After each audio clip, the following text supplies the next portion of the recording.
No vídeo anterior falámos sobre Web3, identidade digital e dados. Vimos como a blockchain pode ir muito mais além de temas para além de finanças, como propriedade digital, portabilidade, identidade e a própria arquitetura da internet do futuro. Hoje vamos entrar numa área onde essas ideias ficaram mais visíveis para a grande parte do público, mas também numa das áreas onde houve mais exagero, mais especulação, mais hype e mais confusão: NFTs, jogos e metaverso. E este já foi um dos temas mais mediáticos de todo o ecossistema de cripto. Durante algum tempo parecia que tudo ia passar por aqui: arte digital, avatares, terrenos virtuais, jogos play to earn, marcas a entrar no metaverso, promessas de novas economias digitais, milhões a circular e a narrativa de que esta seria a próxima grande fase da internet. Entretanto, o mercado arrefeceu, muito entusiasmo desapareceu, muitos projetos perderam relevância e muita gente concluiu rapidamente que era tudo uma farsa. Mas como quase sempre, a realidade não cai nem no cinismo preguiçoso,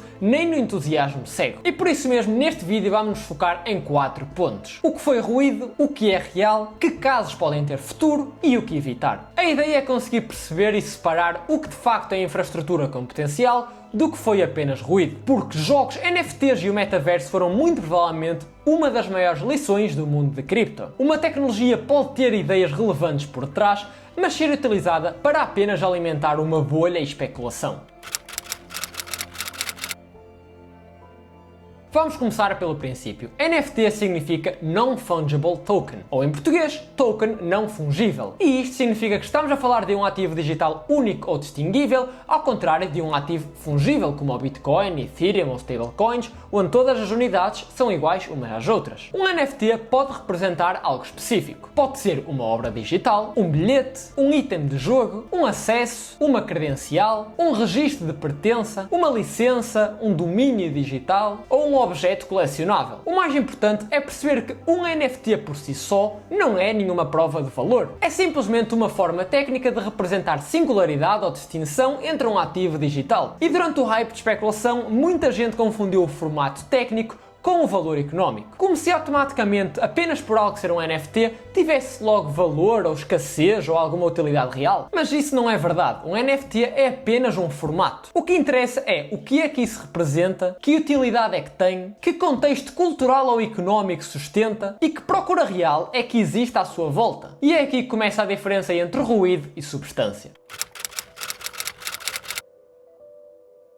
O ruído foi tudo aquilo que inflacionou as narrativas para além da utilidade real do projeto. Houve vários tipos de ruídos. Primeiro, a ideia falsa de que qualquer imagem podia valer milhões apenas porque estava na blockchain. E este foi talvez o exagero mais visível. De repente, parecia que apenas tokenizar uma imagem fazia-la valer milhões. Mas claro, valor cultural e económico não surgem apenas por magia. Não basta dar mint a uma imagem para criar procura e utilidade. Segundo, a ideia de que escassez digital artificial bastava. Muitos projetos diziam: só existe 10 mil, é raro, é exclusivo. Mas escassez sem procura orgânica, sem valor real, sem utilidade, nunca levam a lado nenhum, não geram valor real. Escassez por si só não chega. Terceiro, a ideia de que o metaverso ia substituir rapidamente a internet atual. Durante algum tempo falava-se do metaverso como uma inevitabilidade imediata, como se toda a gente fosse passar uma grande parte da sua vida online a comprar terrenos e a viver de forma 3D. E claro, isso foi um exagero enorme. A maioria das experiências lançadas estava muito abaixo da narrativa prometida. Quarto, a ideia de que jogos play to earn eram uma forma sustentável de rendimento. Muitos jogos em blockchain foram vendidos quase como uma máquina de rendimentos, mas em vários casos o modelo dependia de uma entrada constante de novos participantes, emissão inflacionária de tokens e especulação. Quando a entrada de novos participantes abrandava, o sistema começava a entrar em stress. Quinto, a confusão entre branding de cripto e o produto real. Houve projetos com boa estética, bons influencers e bom volume, mas pouco produto, pouca retenção, pouca utilidade, pouca profundidade, ou seja, muito do ruído veio de uma mistura de hype,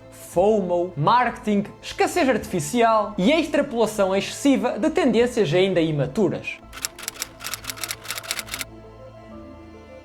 Agora vamos ao que continua a ser relevante, porque o colapso do hype não significa que não tenha ficado nada de valor. Há várias ideias reais nesta área. A primeira é a identidade digital verificável. A capacidade de representar posse numa infraestrutura aberta continua relevante. Não significa que todos os NFTs tenham valor, mas a ideia de poder ter um ativo digital específico e verificável sem precisar de uma infraestrutura externa continua a ser importante. A segunda é a existência de ativos digitais com o mercado real. Em jogos, comunidades, coleções e ecossistemas digitais, certos objetos podem sim ter valor para utilizadores específicos. Isso já existia antes da própria blockchain. A diferença é que a blockchain pode agora tornar essa posse mais verificável e mais transparente. A terceira é bilhética, acessos e credenciais. Uma das aplicações mais claras de NFTs é representar bilhetes, passes, memberships, acesso exclusivo, certificados, badges e credenciais verificáveis. E aqui o valor não está em especulação, está em utilidade. E isso muda então completamente a conversa. A quarta é comunidade e pertença digital. Algumas coleções de NFTs funcionaram como símbolos de pertença e acesso a comunidades e grupos específicos. Nem todos terão valor duradouro, mas a lógica de utilizar ativos digitais como camadas de comunidade é real. A quinta é a economia digital em jogos e plataformas. A ideia de que bens digitais em ambientes virtuais possam ter valor não é absurda. Já acontece há anos. A questão é se a blockchain consegue tornar parte dessa economia menos dependente de uma empresa. Ainda não está maduro, mas a direção é real.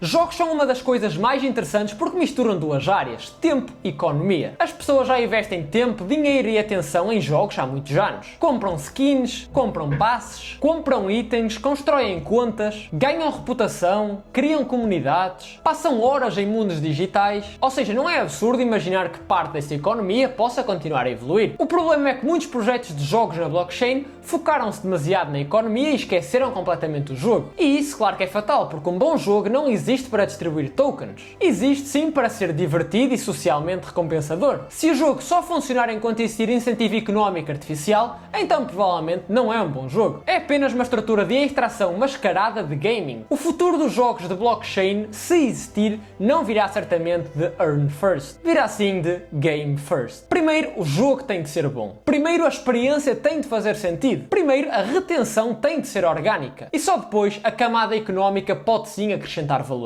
E se o modelo for invertido, o projeto corre um grande risco de colapso.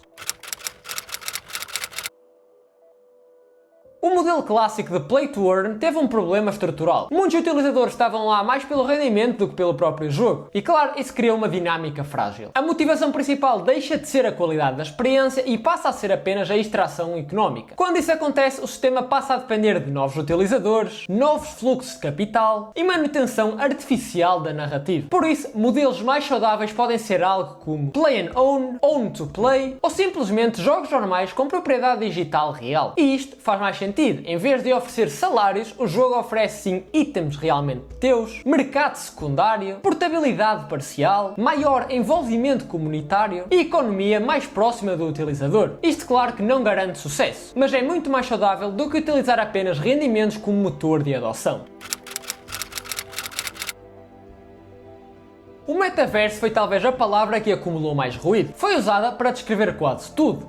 Mundos virtuais, jogos, realidade virtual, terrenos digitais, avatares, economia digital e experiências sociais em 3D. O problema começou aí mesmo. Quando um conceito é tão vago, torna-se mais fácil vender narrativas exageradas. Na prática, o hype do metaverso foi uma mistura de branding, futurismo superficial, especulação imobiliária e extrapolação forçada de tendências. O que é que foi hype? A ideia de comprar terrenos em mundos virtuais aleatórios ia ser benéfico, a ideia de que toda a vida social e económica ia migrar rapidamente para esses espaços, a ideia de que bastava existir num mundo virtual que iria existir procura duradoura, e tudo isso foi em grande parte ruído. Mas será que existe alguma coisa com futuro? Sim, provavelmente de uma forma muito menos hollywoodiana do que foi vendido, mas pode existir futuro em mundos digitais persistentes com comunidades reais, experiências sociais e de gaming mais imersivas, economia de criadores dentro de ambientes virtuais, eventos digitais com identidade, acesso e posse, e interseção entre jogos, comunidades e comércio real. Mas claro, isso terá de ser sustentado por produto real, comunidade real, UX forte, utilidade e tempo.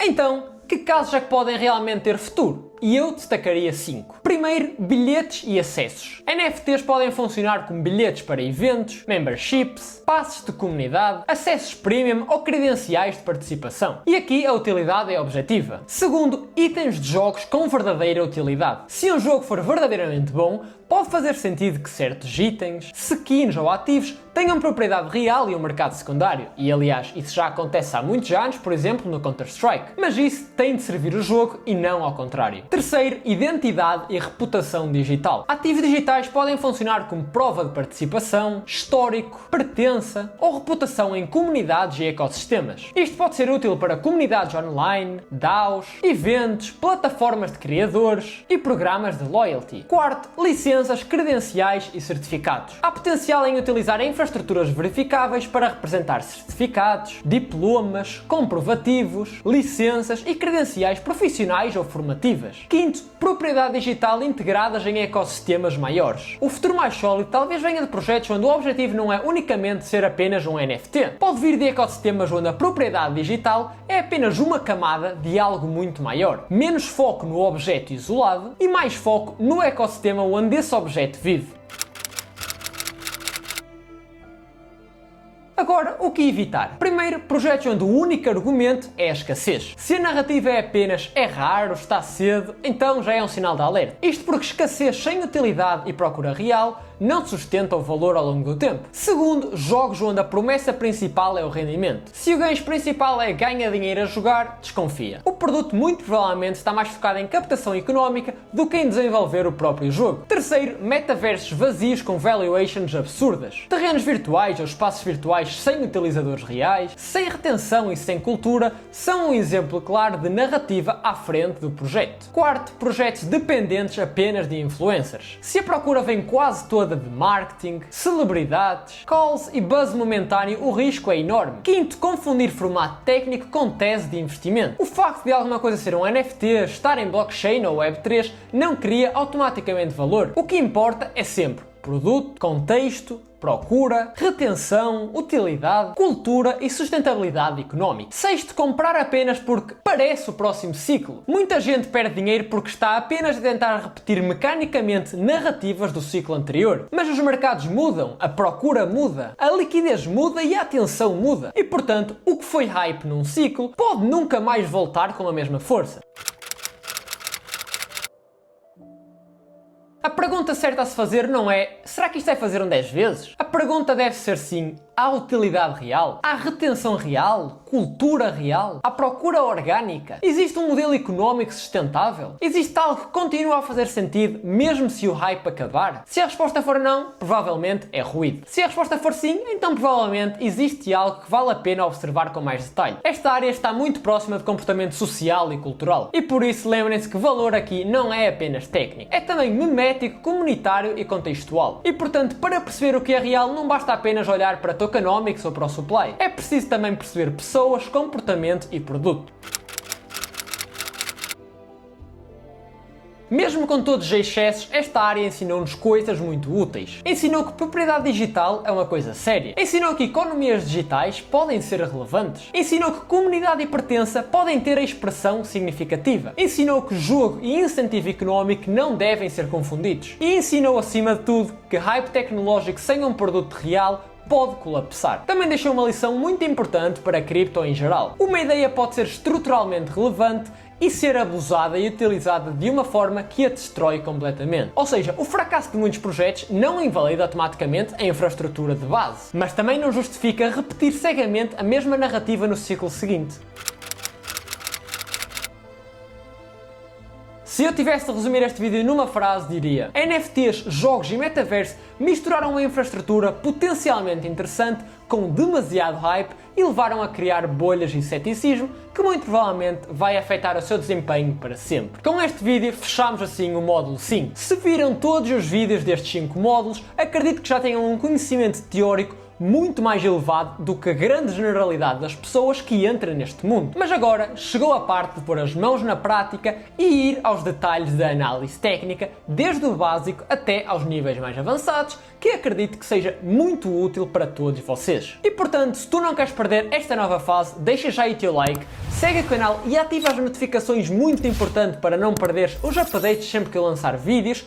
E se queres entrar na minha comunidade no Discord, tirar lá qualquer dúvida que tenhas e estar sempre atento ao mercado em tempo real, tens aí o link no primeiro comentário fixado e na descrição do vídeo.